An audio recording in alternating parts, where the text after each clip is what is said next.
ஸ்ரீசக்கர வரதாச்சாரியம் சுத்தசத்வ குருத்தமம் ஸ்ரீநிதிம் ராகவம் வந்தே he அபார கருணாகரம்.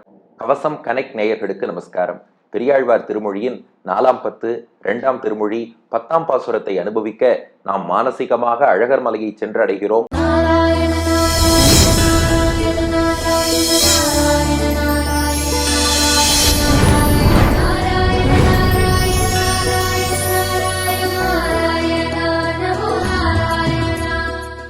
இந்த பாசுரத்திலே அழகான ஒரு காட்சியை வர்ணிக்கிறார் பெரியாழ்வார்.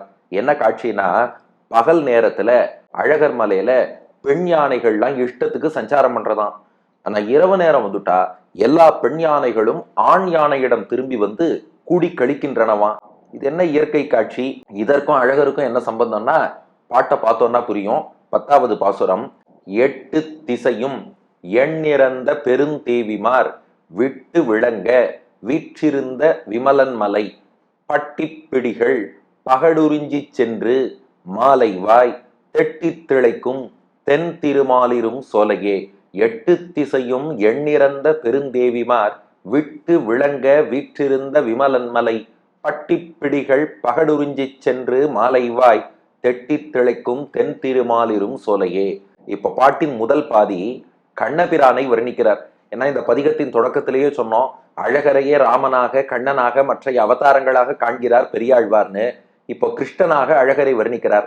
கண்ணபிரான் என்ன பண்ணானா, 8 திசையும், அதாவது கண்ணனை சுற்றி 8 திசைகளிலும், கிழக்கு மேற்கு வடக்கு தெற்கு, வடகிழக்கு வடமேற்கு தென்கிழக்கு தென்மேற்கு, இந்த 8 திசையிலும் எண்ணிறந்த, எண் இறந்தன எண்ணிக்கையில் அடங்காத பெரும் தேவிமார், தேவினா மனைவின்னு அர்த்தம், தேவிமார் அப்படின்னா மனைவிமார்கள், எண்ணிறந்த பெரும் தேவிமார், பெரும்னா கண்ணனுடைய பெருமைக்கு நிகரான அர்த்தம், கிருஷ்ணனுக்கு மனைவி என்ற அந்த பெருமை மிக்க ஸ்தானம் பெற்றவர்கள்னு அர்த்தம். ஏன்னா கண்ணபிரானுக்கு 16,108 தேவியர்னு பாக்குறோம் இல்லையா, அத்தனை பேரும் கண்ணனை எப்படி சூழ்ந்திருக்காளாம். 8 திசையும், 8 திசைகளிலும் அவன் தேவிகள் விளங்குகிறார்கள். எண்ணிக்கையில அடங்குவாளானா 16,108 பேரை 1 2 3 நம்மளால எண்ண முடியுமா? அப்ப எண்ணிறந்த பெரும் தேவிமார், பெருமை மிக்க, கண்ணனுக்கு சமமான பெருமை மிக்கவர்களான தேவிமார்கள் இத்தனை பேரும் இருக்க, அவளுக்கு மத்தியில கண்ணன் எப்படி இருக்கானா, விட்டு விளங்க, விளங்கன்னா ஒளி வீசன்னு அர்த்தம், விட்டுனா நன்றாகன்னு அர்த்தம். இந்த இடத்துல விட்டுனா விட்டுட்டு போயிட்டான்னு அர்த்தம் இல்ல, விட்டு விளங்கன்னா நன்றாக விளங்க, மிகவும் விளங்கன்னு அர்த்தம். விளங்குதல் என்றால் ஒளி வீசுதல். இங்க தாற்பயம் என்னன்னா, 8 திசைகள்ல 16,108 தேவிகள் இருக்கான்னு வச்சுக்கோங்களேன். அதுல முன்னாடி இருக்கவா கிருஷ்ணனை நன்னா சேவிப்பா, கொஞ்சம் தள்ளி இருக்கிறவாளால சரியா சேவிக்க முடியாது. இந்த சந்தேகம் இருக்கும் இல்லையா?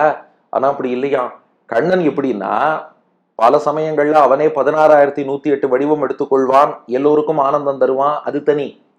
ஆனா தனியாக ஒரே ஒரு கண்ணன் எழுந்தருளி இருந்து சுற்றி 16,108 தேவிகள் இருந்தாலும் ஒவ்வொருவருக்கும் விட்டு விளங்க, ஒவ்வொருவருக்கும் நன்றாக பிரகாசித்து காட்டுவான் கண்ணன். இதுதான் மோட்சானுபவம். நாம ஏதோ லௌகிக்கமா ஏன் கிருஷ்ணன் இவ்வளவு கல்யாணம் பண்ணிட்டார் அந்த கேள்வி ஸ்டாண்டர்டா கேட்டுடுவா. ஏன் சார் 16,108 கல்யாணம் பண்ணிட்டு வாழலாமா அப்படி இப்படின்னு. இது நம்முடைய பார்வைக்குள், நம்முடைய கண்ணோட்டத்துக்குள் பகவானை அடக்கக்கூடாது. வைகுண்டத்துக்கு ஒரு ஜீவாத்மா போறாருன்னு வச்சுப்போம். ஏற்கனவே முக்தி அடைந்து பல ஜீவாத்மாக்கள் பல்லாண்டும் பரமாத்மனை சூழ்ந்திருந்து ஏத்துவர் பல்லாண்டேன்னு அங்க நிறைய பேர் இருப்பா இல்லையா? இப்ப நியூ அட்மிஷன் நாம வைகுண்டத்துக்குள்ள ஒரு முக்தாத்மான்னு நுழையிறோம்.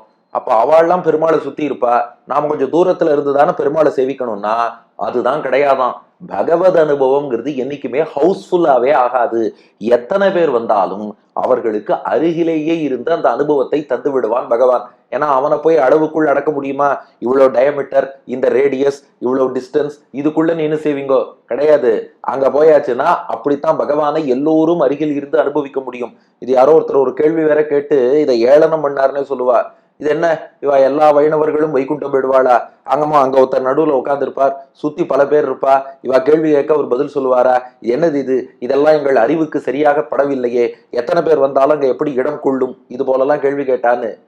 வைகுண்டத்துல அப்படிலாம் ஹவுஸ்ஃபுல்லா ஆகவே ஆகாது. எத்தனை பேர் வந்தாலும் பரவாசுதேவன் முழுமையான அனுபவத்தை கொடுப்பான். இந்த விஷயத்த லோகத்துல நமக்கு டெமான்ஸ்ட்ரேட் பண்றதுக்காக கிருஷ்ணனாக வரும்போது என்ன பண்ணானா, 8 திசையும் எண்ணிறந்த பெருந்தேவிமார் விட்டு விளங்க. 8 திசையிலையும் அப்படியே தேவிகள்லாம் சூழ்ந்திருக்கா. நடுவுல கிருஷ்ணன் பார்த்தா விட்டு விளங்க ஒத்தொத்தருக்கும் நன்றாக சுடர் விட்டு பிரகாசித்துக் கொண்டிருக்கிறான். மிகவும் விளங்கி பிரகாசித்து தன்னுடைய அனுபவத்தை தந்து கொண்டே இருக்கிறான். இப்படி விளங்க வீற்றிருத்தல்னா அப்படி சிம்மாசனத்துல கம்பீரமாக எழுந்துருளி இருத்தல்னு அர்த்தம். வீற்றிருந்த விமலன். பாருங்க, இந்த பாட்டுல ஒவ்வொரு எழுத்தும் ஒவ்வொரு வார்த்தையும் முக்கியம். விமலன் என்றால் ரொம்ப ரொம்ப தூய்மையானவன் அர்த்தம். மலம் என்றால் குற்றம், விமலன் என்றால் குற்றம் இல்லாதவன். ஏன்னா 16,108 பெண்களை கல்யாணம் பண்ணிட்டான்னு சொல்றோமே, அவளை தான் ஏதோ ஆசைப்பட்டு நிறைய மனைவி வேணும்னு தனக்காக கல்யாணம் பண்ணிக்கலையாம் மணவாள மாமுனிகள் வியாக்கியானம். அவர்கள்லாம் சிறந்த பக்தைகள், நரகாசுரனாலே சிறை வைக்கப்பட்டவர்கள். கிருஷ்ணனை பார்த்ததும் உண்மையாக பக்தி கொண்டு தங்களையே இறைவனுக்கு அர்ப்பணித்து இறைவனுக்கே ஆட்பட்டு வாழ வேண்டும்னு ஆசைப்பட்டார்கள். இப்போ ஒரு ஆண்டாள் கண்ணனை மணந்து கொள்ளவில்லையா? என் மீராபாய் கண்ணனை மணக்க வேண்டும்னு விரும்பவில்லையா? இவர்களை நாம லௌகிக்கமா பார்ப்போமா? அவ பக்தி வசந்தது தானே. அது போலத்தான் இவர்களும் மிகுந்த பக்தியோடு இருந்தார்கள். அதை பார்த்தான் கண்ணன். அப்ப தாராளமா இவர்களை நாம் மனைவியாக ஏற்றுக்கொள்வோம்ங்கிற திருவுள்ளத்துல சுவார்த்தமாக இல்லாமல் பரார்த்தமாகங்கிறார் மாமுனிகள். இது சுவார்த்தம் பரார்த்தம்னா கொஞ்சம் புரியறது கஷ்டமா இருக்கும். சுவார்த்தம்னா செல்ஃபிஷா இல்ல, அவளுக்காகன்னு அர்த்தம். சுவார்த்தம்னா தனக்காகன்னு அர்த்தம். பரார்த்தம்னா பிறருக்காகன்னு அர்த்தம். அவளுடைய விருப்பத்துக்கு இணங்கி தானும் அவர்களை அங்கீகரித்து திருக்கல்யாணம் பண்ணிட்டான். அதனால விமலன் தூய்மையானவன். இது மட்டுமா? 16,108 பேரை கல்யாணம் பண்ணிட்டான்னு இதை பத்தி வம்பு பேசுறோமே. 16,108 அக்னிஹோத்திரம் ஒவ்வொரு நாளும் கண்ணன் பண்ணான். ஏன்னா இத்தனை பேரையும் திருக்கல்யாணம் பண்ணிட்டாச்சு. ஒவ்வொரு கல்யாணத்துக்கும் ஒரு அக்னி வளர்க்கணும், அந்த அக்னியை பாதுகாக்கணும். ஒவ்வொரு நாளும் 16,108 அக்னிஹோத்திரம் பண்ணவன் கண்ணபிரான். விமலன் அவ்வளவு தூய்மையான கண்ணபிரான். அவன் விளங்கும் மலைனா அழகர் மலை. அதான் விமலன் மலை. அன்னைக்கு அவளெல்லாம் மயக்கி திருக்கல்யாணம் பண்ணிட்டான். இப்ப நம்மளெல்லாம் மயக்க வேண்டாமா? அதுக்குத்தான் கள்ளழகராக அழகர் மலைக்கு வந்திருக்கிறார். அந்த அழகர் மலையில் நடக்கும் காட்சி என்ன? அதுதான் பாட்டின் 2வது பாதி. அப்ப முதல் பாதியில 8 திசைகள்ல எண்ணிறந்த தேவிகள் சூழ்ந்திருக்கா. எல்லாருக்கும் நன்றா பிரகாசித்து நடுவுல வீற்றிருக்கிறான் அந்த தூய்மையான விமலன். அவன் மலையில என்ன நடக்கிறது? பட்டிப்பிடிகள். பிடினா பெண் யானைன்னு அர்த்தம். பட்டினா இஷ்டத்துக்கு திரியறதுன்னு அர்த்தம். சுதந்திரமாக தான் எங்கெல்லாம் போகணும்னு ஆசைப்படுறதோ ஸ்வைர சஞ்சாரம்னு மாமுனிகள் வியாக்கியானம் பண்றார். ஸ்வைரம்னா இண்டிபெண்ட், சஞ்சாரம்னா மூவ்மெண்ட். இண்டிபெண்டா மூவ் ஆகக்கூடிய பட்டிப்பிடிகள். அப்படி தன் இஷ்டப்படி சஞ்சாரம் பண்ணக்கூடிய பெண் யானைகள். பகடு உறிஞ்சி சென்று. பகடுனா ஆண் யானைன்னு அர்த்தம். இந்த இடத்துல பிடினா பெண் யானை, பகடுனா ஆண் யானை. உறிஞ்சி சென்றுனா அத்தோடு சேர்ந்து இருந்துன்னு அர்த்தம். அதாவது பெண் யானை ஆண் யானையோடு கூடி இருப்பதாம். பட்டி பிடிகள். இந்த பெண் யானை இருக்கே, பட்டி சுத்தி திரியும். அதெல்லாம் எப்பனா பகல் நேரத்திலையாம். பகடுறிஞ்சி சென்று மாலை வாய். மாலை வாய்னா மாலை நேரத்துல. இந்த மாலை நேரம் இரவு நேரம் வந்துருத்துனா பகடு ஆண் யானையோடு உறிஞ்சி சென்று. உறிஞ்சி சென்றுனா சேர்ந்து இருக்கும்னு அர்த்தம். ஆண் யானையோடு சேர்ந்து இருந்து தெட்டி திளைக்கும். திளைக்கும்னா சந்தோஷப்படும்னு அர்த்தம். தெட்டினா முழுமையாகன்னு அர்த்தம். இப்போ உடனே நமக்கு யார் ஞாபகம் வரணும்னா திருக்குடந்தை மோகன் சுவாமி ஞாபகத்துக்கு வரணும். ஏன்னா தெட்டி அப்படின்னா முழுமையாகன்னு ஒரு அர்த்தம் பெரியாழ்வார் காமிச்சிருக்கார். பட்டி அப்படின்னா இஷ்டப்படி சஞ்சாரம் பண்றதுன்னு அர்த்தம். விட்டு என்றால் மிகவும் நன்றாக, வெரி மச் அப்படின்னு அர்த்தம். இது அத்தனை அர்த்தங்களும் பெரியாழ்வார் காமிச்சது. அதனால பட்டிப்பிடிகள் பகல்ல இஷ்டத்துக்கு சஞ்சாரம் பண்ணும் பெண் யானைகள்.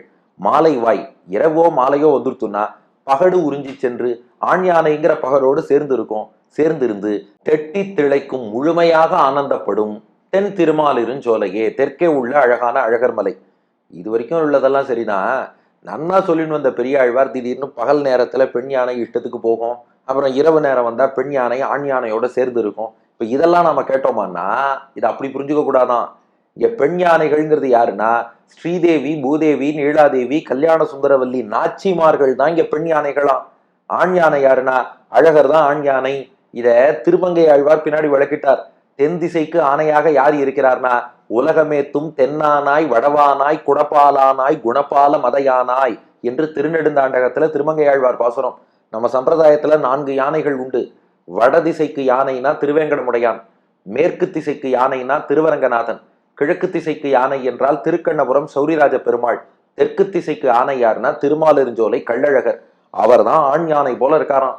அவரோட நாச்சிமார்கள்லாம் பெண் யானைகள் போல இருக்காளாம். பகல் நேரத்துல நாச்சியார்கள் என்ன பண்றாளாம்? பக்தர்களுக்கெல்லாம் அனுகிரகம் பண்ணிட்டு இருக்காளாம். இரவு நேரத்துல இதே திருமாலிருஞ்சோலையில அந்த பெண் யானை ஸ்தானத்தில் இருக்கும் நாச்சிமார்கள்லாம் ஆண் யானையாக இருக்கும் அழகரோடு சிருங்காரம், தெய்வீக சிருங்காரத்தை அனுபவிக்கிறார்கள். இப்ப அப்படியே பாட்டை மீண்டும் சேவிச்சு பாருங்க. பட்டிப்பிடிகள் இட்டத்துக்கு பக்தர்களுக்கு அனுகிரகம் பண்ணக்கூடிய நாச்சிமார்கள் பகடுறிஞ்சி சென்று மாலை வாய், மாலை வந்துருத்துன்னா ஆண் யானையான பகடு அழகரோடு கூடியிருந்து கெட்டி திளைக்கும் முற்றும் அனுபவிக்கிறார்கள். பெருமாளை முழுசா அனுபவிக்கிறது யாருன்னா தாயார் தானே, அதனால முழுமையாக அனுபவிக்கிறார்கள். அது நடக்கும் இடம் தான் திருமாலிருஞ்சோலை. இன்னும் ஸ்பஷ்டமா சொல்லணும்னா, கிருஷ்ணாவதாரத்துல சிம்மாசனத்துல வீற்றிருந்து சுற்றி தேவிகள் தன்னை அனுபவிக்கும்படி பண்ணான். திருமாலிருஞ்சோலையில அழகர் மலைக்கு மேல வீற்றிருந்து சுற்றி தேவிகள் தன்னை அனுபவிக்கும்படி எழுந்தருளி இருக்கான். அப்ப அந்த கிருஷ்ணன் தான் இந்த அழகர். அங்கே எண்ணிறந்த தேவிகள் சூழ்ந்திருந்தார்கள். இங்க ஸ்ரீதேவி, பூதேவி, நீலாதேவி, கோதாதேவி, கல்யாண சுந்தரவல்லி நாச்சியார்னு இந்த தேவிகள் சூழ்ந்திருக்கிறார்கள். அந்த கண்ணனே இந்த அழகர். 8 திசையும் எண்ணிறந்த பெருந்தேவிமார் விட்டு விளங்க வீற்றிருந்த விமலன் மலை பட்டிப்பிடிகள் பகடுறிஞ்சி சென்று மாலை வாய் தெட்டி திளைக்கும் தென் திருமாலிரும் சோலையே.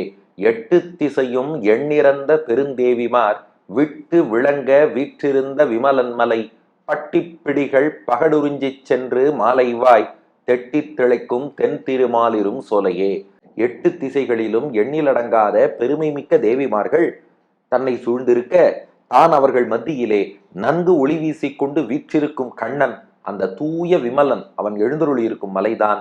இஷ்டப்படி சஞ்சரிக்கும் பெண் யானைகள் மாலை நேரத்துல ஆண் யானையோடு கூடி முற்றும் ஆனந்தம் அனுபவிக்கும் தென் திருமாலிருஞ்சோலை. அடியன் வழங்கும் ஆங்கில வடிவம். Surrounded by countless devis on all 8 directions, the Lord Krishna, the pure one, sat on his throne shining bright.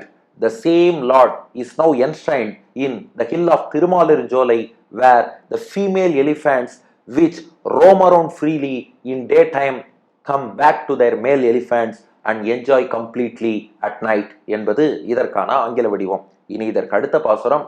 Thirumalirunjolai அழகரை அனுபவிச்சோம் இல்லையா, இதற்கான பலனை சொல்லி பதிகத்தை நிறைவு செய்ய போறார் பெரியாழ்வார். அடுத்த பகுதியில் காண்போம். பெரியாழ்வார் திருவடிகளே சரணம்.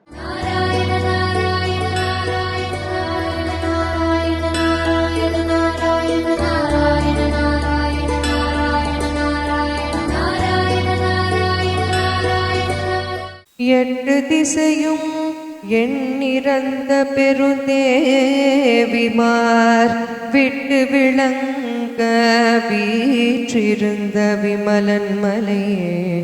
8 திசையும் எண்ணிறந்த பெருந்தேவிமார் விட்டு விளங்க வீற்றிருந்த விமலன் மலை பட்டிப்பிடிகள் பகடுறஞ்சென்று மாலை வாய் தெட்டி திளைக்கும் தென் திருமாலிருஞ்சோலையே.